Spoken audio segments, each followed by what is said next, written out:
Slowly, wherever you are, slowly get your last, whatever nasihat you've been given. You may continue, but try to actually bring yourself slowly back. Subhanak wa bihamdik. أشهد أن لا إله إلا أنت أستغفرك وأتوب إليك.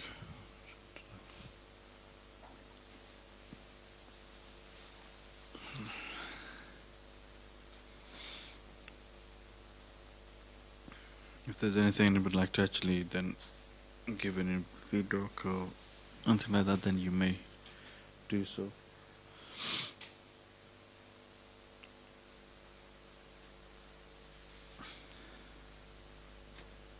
Is there anything that anybody would like to relate to anything?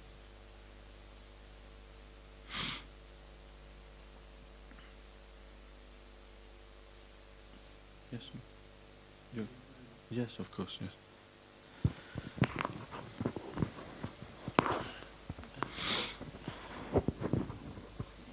Whilst in the namaz,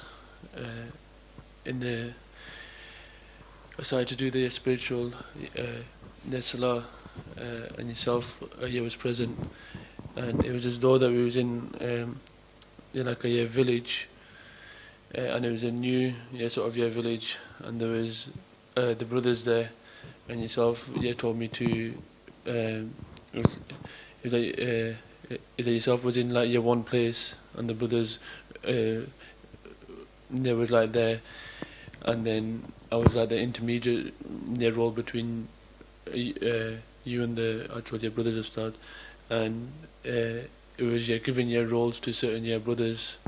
So one so a group of brothers were like blacksmiths, and their whole job was just to sort of do that. And then also a few of the brothers were given other duties, and only some their brothers actually listened, and majority didn't. So when I came back and you related that back to yourself, yourself said that not to actually worry as these things happen. And then Hasab and the Prophet ﷺ came, and the Prophet ﷺ then opened their hand, and they told me to put their hand inside their hand. And they said that on your own personal journey, be and if someone's dealing with you personally, then be as soft as possible, and let everything sort of be. But when you sort of working for the Deen, and you're working for Allah subhanahu wa ta'ala, then you have to be a little bit more firmer, and stand your ground. You shouldn't when the order is sort of given for for yourself, then you should be as sort of as firm as possible. And then also in the actual ascension itself, after transferring Hasab, they took me to the Mazar of Sayyidina Abdul Aziz the Bagh. And then Sayyidina Abdul Aziz the Bagh, after conveying Islam, they mentioned that in the month of Rajab, if you pray the Salatul Tasbih instead of the Salatul Tawbah each day, you will become a lot closer to Allah subhanahu wa ta'ala. And they said that your personality reflects that of Ustad Qais. And then also on the third thing is that there was like new countries coming to inside the Mazar. So a new country would sort of come and give its salam to Sayyidina Abdul Aziz the Bagh and Hasab, and offer its services and what the country needs. And then that Sayyidina Abdul Aziz the Bagh and Hasab would tailor-made package for that particular country. And as that happened, more and more sort of brothers would actually come into the Mazar and sort of help in to convey the message.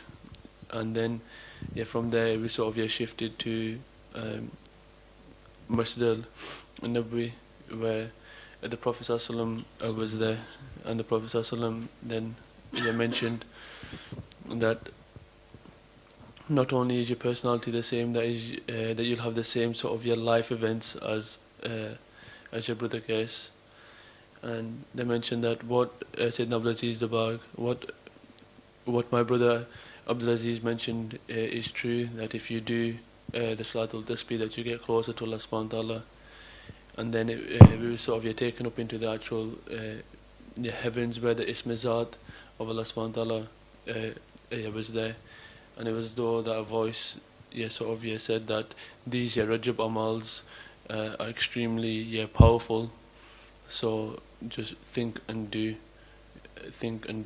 just make sure you get it done. And then on the way back down, just though the Prophet ﷺ, with the blessed finger wrote Allah's, wrote the name of Allah and Muhammad, like the Ism Zat version of it, and then the other side wrote Ahmad the Bagh. And then at that point I thought, what about my brothers? And then everyone who was present here and online, the Prophet ﷺ also etched that into their hearts, and then it started to fade away from there. MashaAllah. Inshallah, this is more or less self-explanatory. They don't need to elaborate it much. Just remember one thing is that whenever an individual gets any personal guidance, it is related to their personal individual effect, into their personal amals and deeds. It doesn't become a collective as such, unless it's actually said. Generally, if a person does Salatul Tasbih, is very good anyway. Anyhow, why I say this, especially a lot of you brothers are teachers as well, and if you ever get any sort of personal guidance with reference to any of the way in which we do the amals and the way in which we do the muraqabas, etc., always actually then present that back to our teacher Shaykh Ahmad al-Bagh, present to them, or the senior stars, Dr. Shah Alam and others, Ustaz Shah Alam, presented to them, Ustaz Abdul Rahim and so on, presented to them, and then likewise if there's anything that needs to be, if it's a process which needs to be improved upon, then it can always be looked at. So always remember that personal guidance sticks to one's personal amals and deeds, and if it's a general guidance where it relates to anything for generality, then it will be stated actually as per se for the mashayikhs.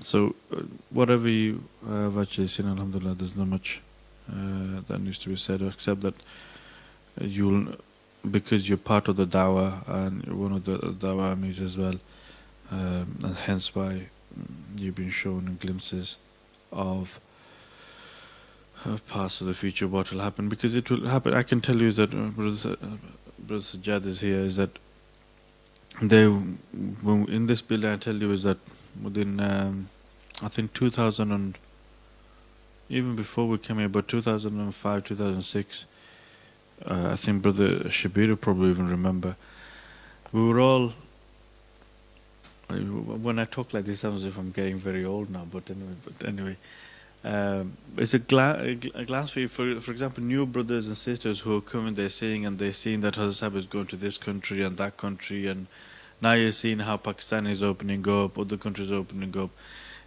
For you brothers and sisters, maybe a surprise. It is no surprise to us. Why? Because it's all been foretold for us anyway. And the sad thing is, we are seeing what they already told us. What did they tell us in 2016? In Shamshir, before we went to Syria, even I think year before that, in 2006, around that time, they called everybody over, whichever brothers. We had a special one-to-one review of our course. Everyone was called over, come on, do a review of the course. And they gave one clear instruction. Because at that time, you could say people were on the course maybe 2 years, 3 years, and so on. Some maybe a little longer. They said is that however fast you can complete the course, there's not much time left, because there'll come a time within a year, so you'll get very busy, and you'll have very little time with me. I'll be busy with the people. Mean that we had the privilege in one sense that, imagine, let alone here, we used to be sat, imagine, it was very close in that room. Initially the office was there in that room, then it gone upstairs. So it was like we used to be, you could say we were privileged in one sense, and also blessed, and also the fact that we were spoon-fed a lot, unlike you brothers and sisters, not necessarily spoon-feeding, but we were literally spoon-fed, because that's how weak we were basically. You brothers, alhamdulillah, and sisters are strong, but we were so weak that we had to be spoon-fed. So that's why we needed attention every 2 minutes. So, you know, like a child, oh, I can't do this. Okay, the parent comes, here, you can do it, here you go. I can't do this, here you go, here you go. So we were literally spoon-fed. But what happened was, that, in other words, they gave the warning is that I can't spoon-feed you anymore. Quickly finish the course. If you're on the mind stage, quickly finish the mind stage. A lot of the people, majority of people were near about there. They said quickly finish the mind stage, because they said that it's going to get very busy quickly. In other words, we knew that's where the migration of Ahlul Bolton came. That's when the Ahlul Bolton came, and that's it. It all became completely filled, and that's it. That's what they meant by that. The Ahlul Bolton will come, and then Lala Nawaz and his entourage came along every day, taking 3 hours in the office, and we actually realized what that meant. So we are seeing with our own eyes, and what we heard from our blessed teachers, that they said, our wonderful master, that this was going to happen. As you're seeing, is that countries are opening up. People will reject. People think, don't worry about the rejection. What you're saying is, if I was to tell you, is that this is exactly similar to pattern to what happened, Sayyidina Ghosbag Abdul Qadir al-Jani, rahmullah. This is what happened to them. Ulamas used to reject. Imagine, Ghaus al-Zaman, and they're rejecting the ulamas were rejecting him. Imagine they're rejecting. Big ulamas, they're rejecting. Eventually they came to consider, actually, he's right. He's correct. His wisdom. We need to stick with him. We need to find. And that is what you're seeing is happening.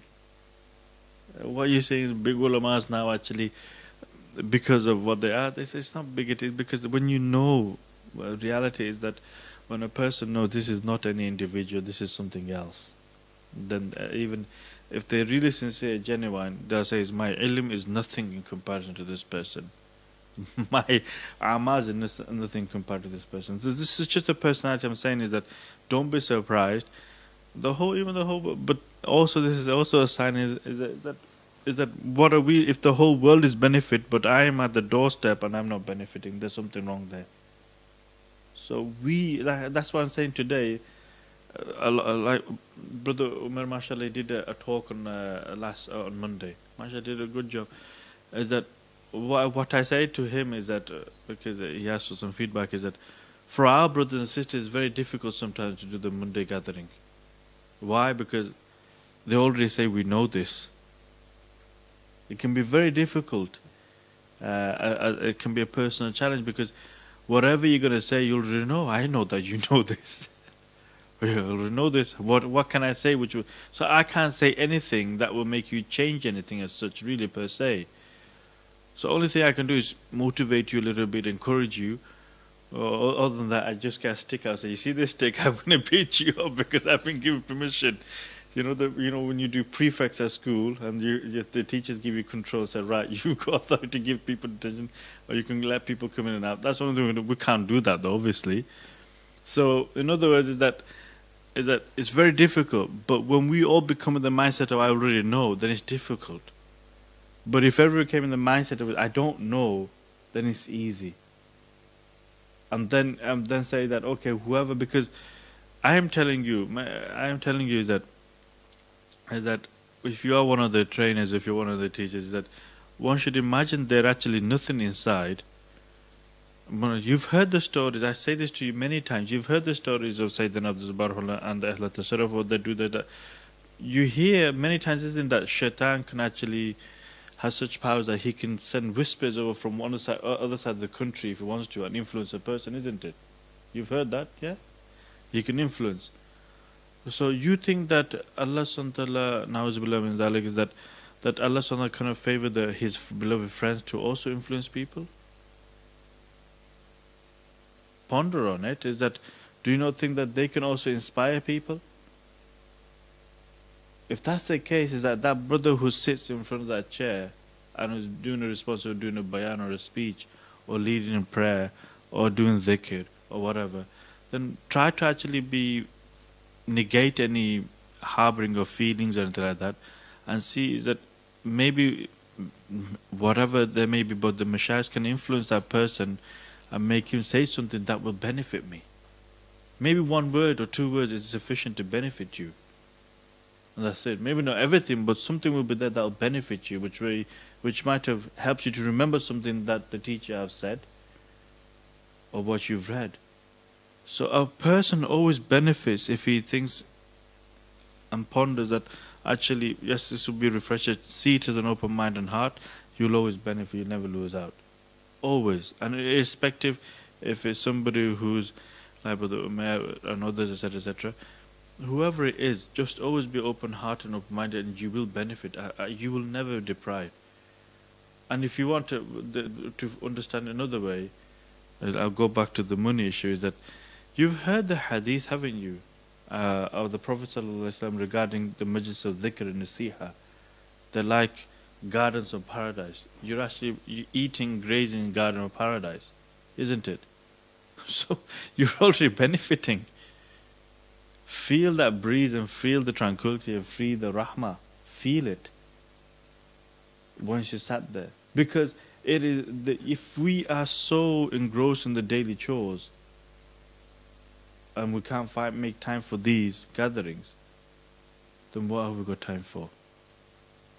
So do you not think that if you partake in the gatherings in which heavenly food is being sent, do you not think you can benefit from that?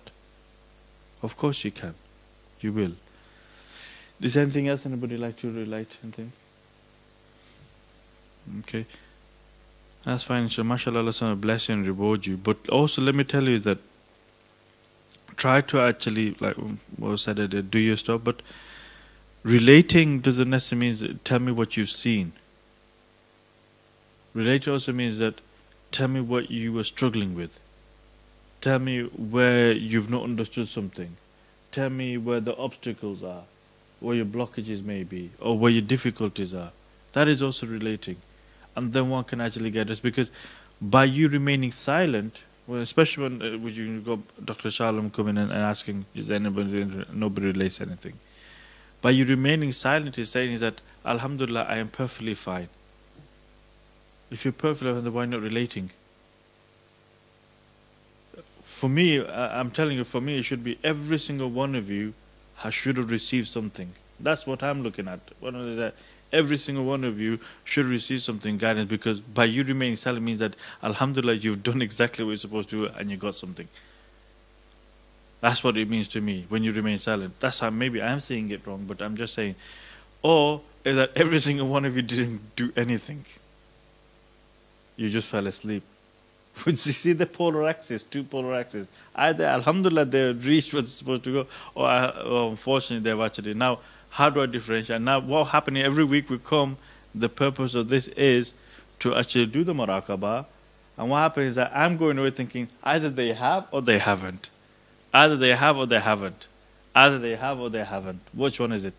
So I don't know. Allah knows better. So relate. Don't, this confusion, because what happened when you go to retreat, I'm supposed to have one-to-one, I didn't get the one-to-one, they promised me. You got every single week an opportunity to be having a one-to-one. Mean that you can relate. There's no shyness here. Because maybe the thing that you're suffering, the other brother is suffering as well. He may be facing that, or she may be facing that obstacle. So do relate, inshallah, this for future, okay? Jazakallah khairan, subhanakallah bihamdik. Ashhadu an la ilaha illa anta astaghfiruka wa atubu ilayk. Barakallahu feek.